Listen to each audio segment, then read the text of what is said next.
좋은 월요일 아침입니다. 찬송가 425장 함께 찬양하겠습니다. 찬송가 425장입니다.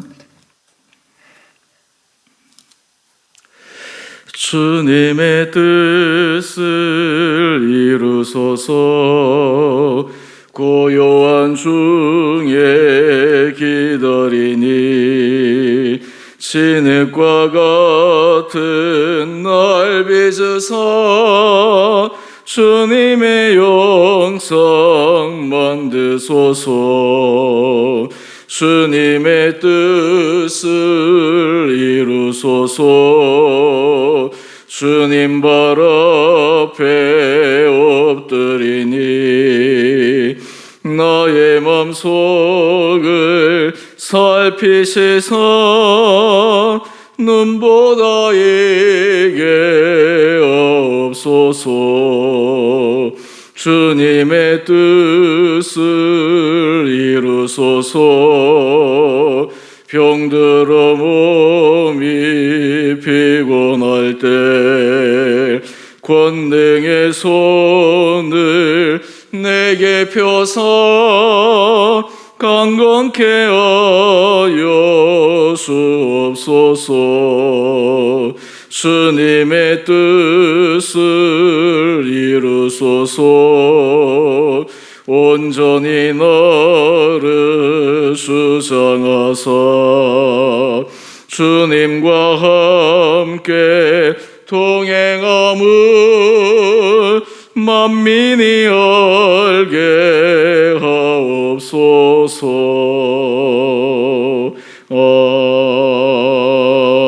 아멘.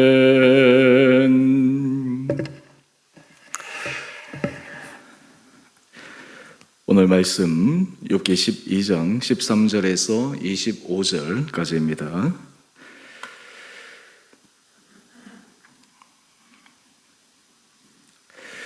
지혜와 권능이 하나님께 있고 계략과 명철도 그에게 속하였나니 그가 헐으신즉 다시 세울 수 없고 사람을 가두신즉 놓아주지 못하느니라. 그가 물을 막으신즉 곧 마르고 물을 보내신즉 곧 땅을 되짚나니 능력과 지혜가 그에게 있고 속은 자와 속이는 자가 다 그에게 속하였으므로 모사를 벌거벗겨 끌어가시며 재판장을 어리석은 자가 되게 하시며 왕들이 맨 것을 풀어 그들의 허리를 동이시며 제사장들을 벌거벗겨 끌어가시고 권력이 있는 자를 넘어뜨리시며 총성된 사람들의 말을 물리치시며 늙은 자들의 판단을 빼앗으시며 귀인들에게 멸시를 쏟으시며 강한 자의 띠를 푸시며 어두운 가운데에서 은밀한 것을 드러내시며 죽음의 그늘을 광명한 대로 나오게 하시며 민족들을 커지게도 하시고 다시 멸하기도 하시며 민족들을 널리 퍼지게도 하시고 다시 끌려가게도 하시며 만민의 우두머리들의 총명을 빼앗으시고 그들의 길 없는 거친들에서 방황하게 하시며 빛 없어 캄캄한 데를 더듬게 하시며 취한 사람같이 비틀거리게 하시느니라. 아멘. 좋은 월요일 아침입니다. 하나님께서 이 하루도 오래 온 사랑하는 성도님 은혜 가운데 인도하여 주시고 또 일상의 삶으로 돌아가 시작하는 월요일부터 여러분의 삶 가운데 하나님께서 힘 주시기를 원합니다.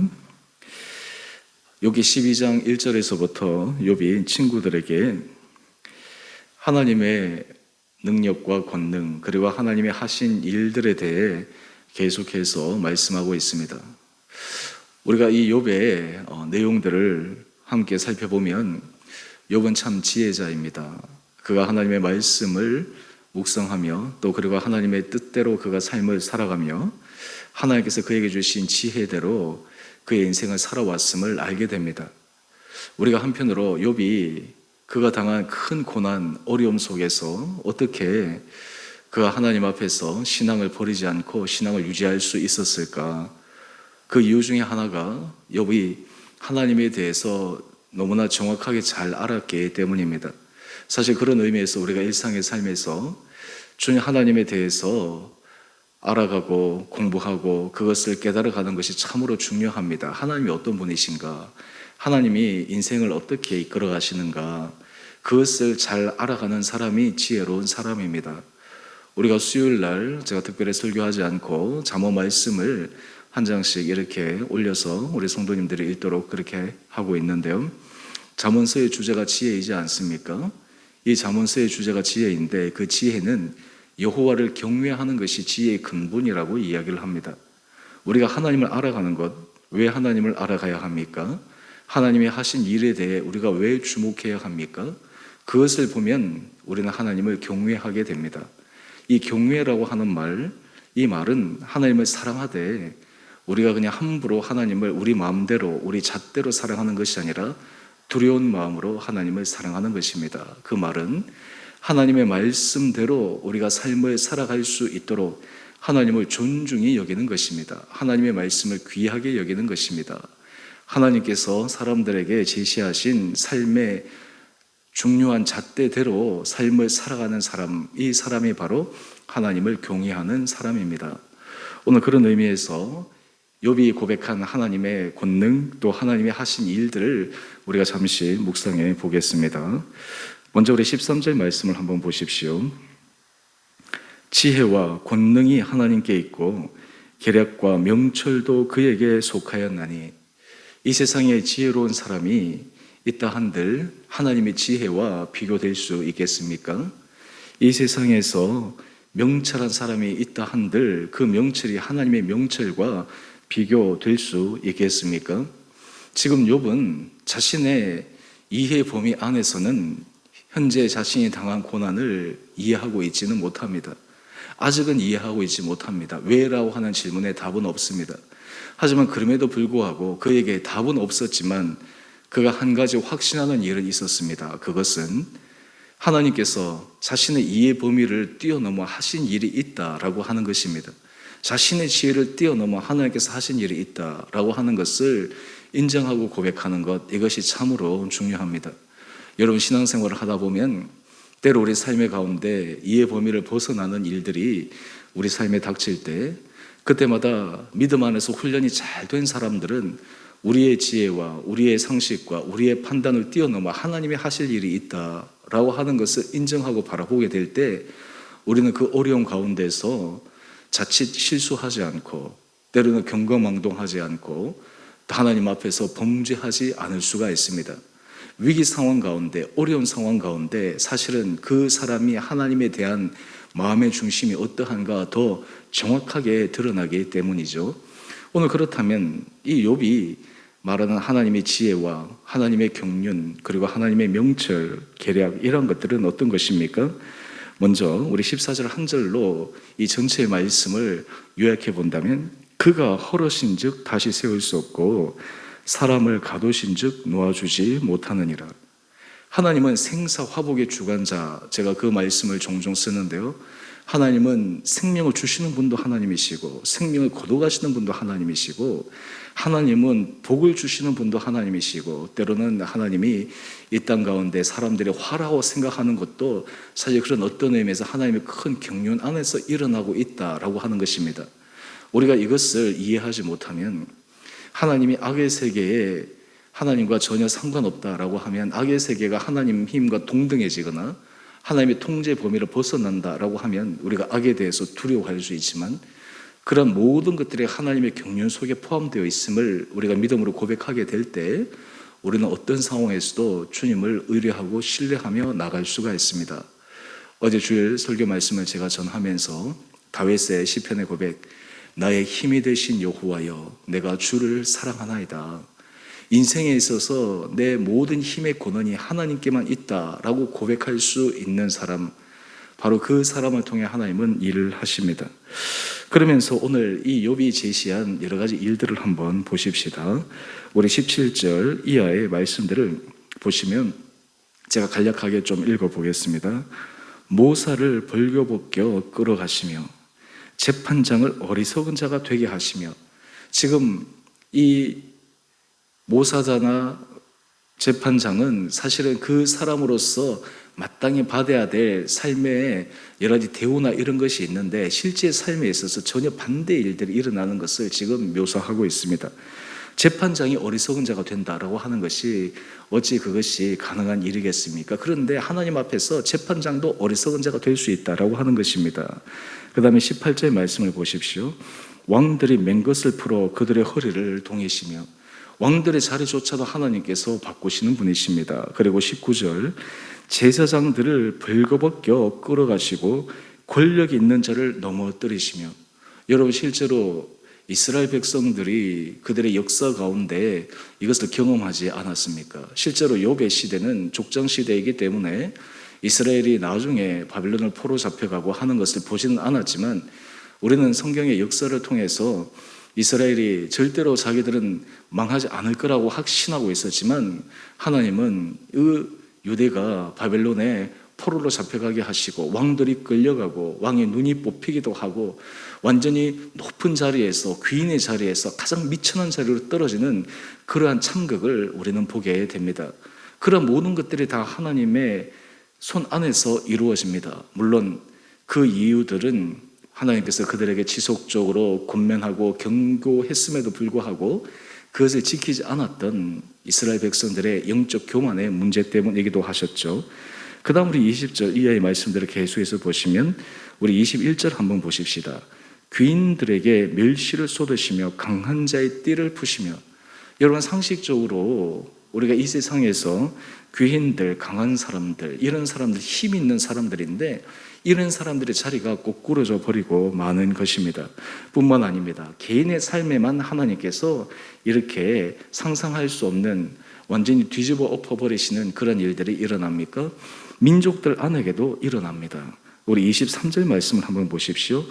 민족들을 커지게도 하시고 다시 멸하기도 하시고 민족들을 널리 퍼지게도 하시고 다시 끌려가게도 하시며. 여러분, 이 민족들이 일어나는 이런 모든 것들도 하나님께서 은혜를 주셔야지 그 민족이 복을 받는 것이지, 하나님이 그 민족을 버린다면 그 민족이 어떻게 복을 받을 수가 있겠습니까? 그런 의미에서 많은 사람들이 우리 민족이 이 복을 받은 것은 하나님으로부터 복을 받은 것이다 라고 얘기하는 것, 어떤 의미에서 참으로 맞는 말입니다. 하나님께서 우리나라와 민족에 은혜를 주셨기 때문에, 복을 주셨기 때문에 그렇게 된 일들이 아니겠습니까? 또 24절 말씀을 한번 보십시오. 만민의 우두머리들의 총명을 빼앗으시고 그들을 길 없는 거친들에서 방황하게 하시며. 여러분, 성경에 이 모습을 떠올리게 하는 대표적인 왕이 있습니다. 바로 느부갓네살 왕입니다. 느부갓네살 왕이 자기가 이루어 놓은 대제국을 바라보면서 교만한 마음이 그 가운데 생겼습니다. 그때 하나님께서 그의 지혜를 빼앗아 가버리고 마십니다. 그러자 그는 7년 동안 짐승처럼 야인 생활을 하게 됩니다. 왕의 자리에서 짐승처럼 완전히 그냥 가장 밑바닥의 삶으로 떨어져 버리고 맙니다. 7년이 지난 후에 하나님께서 다시 그를 복권시키시는데, 그때야 비로소 그는 하나님이 어떤 분이신가를 깨닫게 됩니다. 뿐만 아닙니다. 우리 25절 말씀을 한번 보십시오. 빛없이 캄캄한 데를 더듬게 하시며 취한 사람같이 비틀거리게 하시느니라. 여러분, 하나님께서 하신 일들을 지금 여러 가지 예들을 통해서 우리가 보는데, 여러분들 이것을 통해서 어떤 느낌이 드십니까? 하나님이 변덕장이처럼 보이십니까? 하나님이 어떻게 이렇게 마음대로 하실 수 있다 이렇게 생각하십니까? 저는 이 말씀을 보면서 하나님에 대해 두려운 마음을 가지게 됩니다. 우리 하나님이 하실 수 있는 범위는 뛰어넘구나. 우리 욥의 상황으로 잠시 돌아와 볼까요? 욥은 지금 강도때 습격으로 자기의 재물과 종을 다 잃게 됩니다. 벼락과 돌풍으로 자기의 집과 자기의 모든 자식들을 잃게 됩니다. 사실은 겉으로 보면 강도 때의 습격, 그리고 벼락과 돌풍, 그런데 욥은 이 모든 것 뒤에 하나님의 허락하심이 있다라고 하는 것을 그는 인정하고 있습니다. 여러분, 우리가 신앙생활을 할 때 우리가 하나님을 사랑하지만 하나님에 대해서 두려워하는 마음이 있어야 합니다. 두려워하는 마음이 없으면 모든 사람은 경거망동하게 되어 있습니다. 하나님의 말씀을 존중히 여기지 못합니다. 하나님의 말씀을 중하게 여기지 못합니다. 그 대표적인 인물이 누구입니까? 엘리 제사장의 아들입니다. 홈니와 비나하스입니다. 하나님의 두려워하지 않았습니다. 하나님 앞에 드리는 제사를 그들은 무시하고 경멸했습니다. 하나님 앞에서 섬기는 사람들을 그들은 범했습니다. 이것은 바로 하나님을 두려워하지 않았기 때문입니다. 하나님을 존중히 여기지 않았기 때문입니다. 그 결과 너무나 잘 알지 않습니까? 두 아들이 한날에 죽임을 당합니다.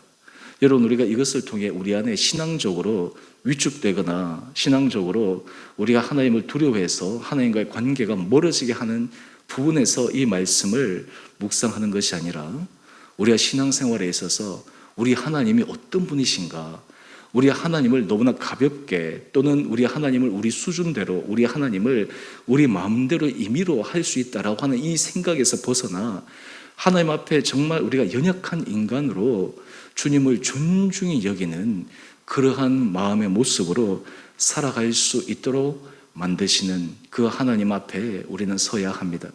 우리가 신앙생활을 할 때 끝까지 넘어지지 않고 믿음의 길을 걸어가는 방법 중에 하나는 하나님을 두려워하는 마음입니다.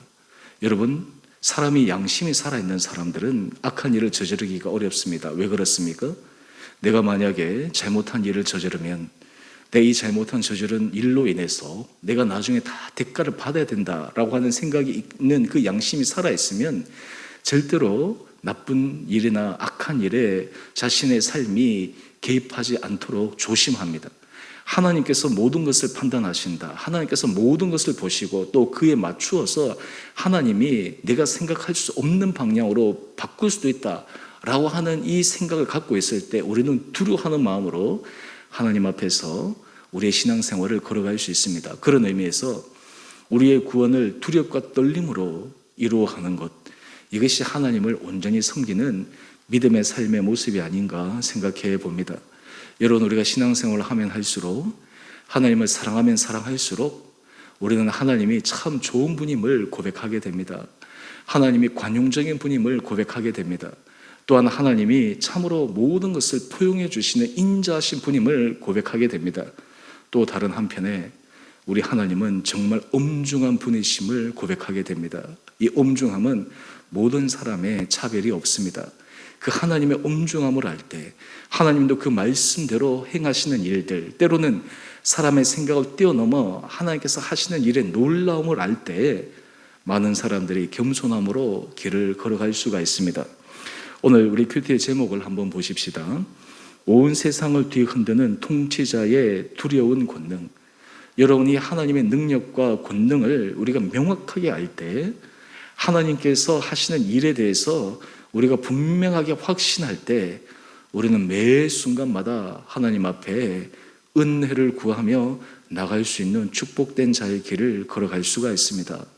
저는 우리 사랑하는 주원의 성도님 한 분 한 분들에게 하나님에 대해 경외하는 마음을 가질 수 있는 모든 복된 자들 되시기를 주님의 이름으로 축원드립니다. 우리가 신앙생활을 하면 할수록 자칫 하나님에 대해서 경외하는 마음 대신 하나님에 대해서 우리가 너무나 가볍게 생각하거나 하나님의 말씀을 우리가 너무나 허투루 생각하는 것이 아니라 그 말씀을 존중히 여기고 그 말씀 앞에 두렵게 서고 그 말씀 앞에 우리가 최선의 힘을 다해서 하나님 앞에 순종의 길을 걸어갈 때 하나님께서 우리에게 베푸실 그 은혜를 기억하며 살아가는 우리 온 복된 성도님 되시기를 원합니다. 또한 동시에 욥처럼 이해할 수 없는 고난, 아픔, 고통 속에서도 우리는 하나님이 하실 일이 있으실 것이다 라고 하는 믿음의 고백이 필요합니다. 우리의 믿음의 우리의 이해의 한계를 하나님 앞에 고백하며 나가는 것이 필요합니다. 여러분, 이럴 때 하나님은 여러분의 인생을 욥처럼 반전시켜 주실 것입니다. 여러분의 인생을 새로운 믿음의 차원으로 끌어올려 주실 것입니다. 이러한 인생을 살아가는 사람이 마지막까지 하나님 앞에 승리하는 믿음의 아름다운 길을 걸어갈 수 있으리라 생각하고, 우리 주원의 교회 성도님들, 우리 가정들, 또 우리 모든 공동체가 하나님 앞에서 이 주님 앞에 두렵고 떨림으로 이 믿음의 길에서 승리하는 복된 한 분 한 분들 되시기를 주님의 이름으로 축원드립니다. 우리 함께 같이 기도하겠습니다. 사랑의 주님, 오늘 욥의 고백을 통해 하나님이 하시는 때로는 두렵고 놀라운 일들을 묵상합니다. 하나님이 우리를 사랑하시는 그 사랑이 결코 가벼운 사랑이 아님을 깨닫게 하여 주옵소서. 우리가 하나님의 은혜의 자리에 주님과 교제하며 주님이 우리와 동행하는 것이 얼마나 놀라운 일인지, 또한 하나님 앞에 우리의 삶이 얼마나 연약한지를 다시 한번 깨달아 날마다 주님을 경외하는 삶을 살아가는 우리 온 복된 성도들 되게 하여 주옵소서. 그리하여 우리 성도들의 삶의 자리자리마다 하나님의 주시는 은혜를 경험하게 하여 주시고, 때로는 이해할 수 없는 상황 가운데서도 하나님의 하실 일을 바라보며 믿음 안에서 인내하며 승리의 길을 걸어가는 복된 자들 되게 하여 주옵소서. 우리 성도들 각 심령마다 주님의 크신 은혜를 부어 주시옵시고, 우리 성도들의 각 가정마다 주님의 성령의 기름 부음을 허락하여 주시옵시고, 날마다 주님 앞에 더욱더 우리 마음을 다잡아 하나님의 기뻐하시는 길을 걸어갈 수 있도록 온 가정들이 주님 앞에 힘쓰므로 우리 주원의 교회 성도들 각 가정이 하나님의 큰 은혜 복을 받아 누리며 그것을 간증하는 아름다운 주님의 은혜를 증거하는 귀한 가정들 되게 하여 주옵소서. 우리 자녀들을 축복하여 주시고, 또한 우리 온 성도들의 삶을 영육간에 강건케 하여 주셔서 하나님의 은혜의 자리 가운데서 하나님께서 우리 성도들을 붙들어 주시는 것을 날마다 기대하게 하여 주옵소서. 하나님, 회복 중에 계시는 우리 이기순 권사님, 하나님께서 은혜 가운데 붙들어 주시고 더욱더 온전히 회복시켜 주시고, 무엇보다 우리 황금옥 권사님 어머님, 지금 계속해서 이 뇌 쪽에 또 피딱지가 발견되고 이후에 회복에 주님의 크신 은혜가 필요함을 간구합니다. 하나님, 권사님 가운데 친히 함께하여 주시고, 하나님 여러 가지 인간의 생각과 의학적 판단을 뛰어넘어 주님의 하시는 놀라운 기적의 역사가 그 병상 가운데 일어나게 하여 주옵소서. 우리 성도들 가운데 몸이 연약한 자들이 있습니다. 하나님, 그 연약한 부위를 친히 어루만져 주시고, 모든 연약함 가운데서도 주님을 바라보며 주님께서 회복시켜 주시고, 또한 주님의 하실 일 가운데 믿음으로 걸어가는 귀한 성도들 되게 하여 주옵소서. 우리 자녀들을 축복하여 주시고, 어린 자녀들부터 장성한 자녀까지 하나님 앞에서 크신 복을 받게 하여 주시고, 특별히 수능시험을 앞두고 있는 우리 자녀들 지혜와 총명과 명철 도하여 주시고 건강 도하여 주셔서 남은 시간까지 최선을 다해 아름다운 유종의 미를 거두게 하여 주옵소서. 주의 몸된 교회를 축복하여 주시고, 이 교회가 하나님 보시기에 아름다운 교회, 정말 하나님께서 주목하는 교회 되게 하여 주셔서 우리 주원의 교회가 걸어가는 모든 그런 걸음마다 주님 앞에 영광들 올려드리는 복된 교회 되게 하여 주시기를 우리를 사랑하신 예수님 이름으로 감사기도 드리옵나이다. 아멘. 하늘에 계신 우리 아버지, 아버지의 이름을 거룩하게 하시며 아버지의 나라가 오게 하시며 아버지의 뜻이 하늘에서와 같이 땅에서도 이루어지게 하소서. 오늘 우리에게 일용할 양식을 주시고, 우리가 우리에게 잘못한 사람을 용서하여 준 것 같이 우리 죄를 용서하여 주시고, 우리를 시험에 빠지지 않게 하시고 악에서 구하소서. 나라와 권능과 영광이 영원히 아버지의 것입니다. 아멘. 우리 오늘도 믿음 안에서 승리하시는 복된 하루 되시기를 바랍니다.